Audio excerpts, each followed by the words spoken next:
Hello everyone, simple and tasty బచ్చల కూర పప్పు ఎలా చేసుకోవాలో ప్రాసెస్ చూసేద్దామా. బచ్చల కూర అంటే ఏంటా అనుకుంటున్నారా? తెలియని వాళ్ళైతే చూసేయండి. ఇది బచ్చల కూర ఆకండి, పప్పు చేసుకుంటే భలే టేస్ట్ బాగుంటుంది. ఇప్పుడైతే బచ్చల కూర అయితే వాష్ చేసుకొని దాంట్లో ఉల్లిపాయలు, పచ్చిమిర్చి, టమాటాలు కూడా వాష్ చేసేసుకున్నాను.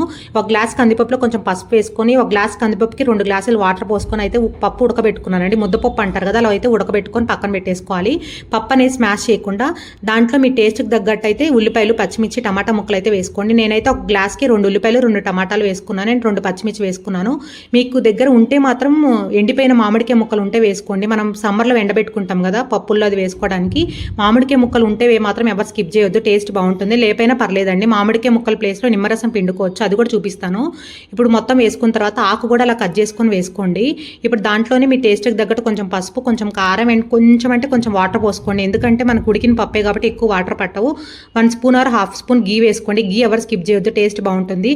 పప్పు అలా ఉడకబెట్టుకున్నాం కదా, ఉడికిన తర్వాత దాంట్లో కొంచెం సాల్ట్ వేసుకొని ఒకసారి అలా మెదుపుకోండి. పప్పు బాగా మెత్తగా మెదిగిన తర్వాత దాంట్లోనే ఇట్లా మామిడికాయ ముక్కలు లేని వాళ్ళైతే నిమ్మరసం పిండుకోండి. మీకు చూపిద్దామని అయితే అక్కడ నిమ్మరసం పిండుకున్నాను నేను. నిమ్మరసం కూడా మంచి ఫ్లేవర్ యాడ్ అవుతుందండి, ఎవరు స్కిప్ చేయొద్దు మామిడికాయ ముక్కల ప్లేస్లో. ఇప్పుడు తాలింపు కోసం ఆయిల్ వేసుకొని తాలింపు దినుసులు ఎండుమిర్చి వేసుకొని అవి వేగిన తర్వాత వెల్లుల్లి దంచి వేసుకున్నానండి. ఉల్లిపాయ ముక్కలు, కరివేపాకు ముక్కలు కూడా వేసుకొని అలా అయితే ఒకసారి ఫ్రై చేసుకొని ఉల్లిపాయ ముక్కలు కొంచెం మగ్గిన తర్వాత స్మాష్ చేసుకున్న పప్పు అయితే వేసుకున్నాను.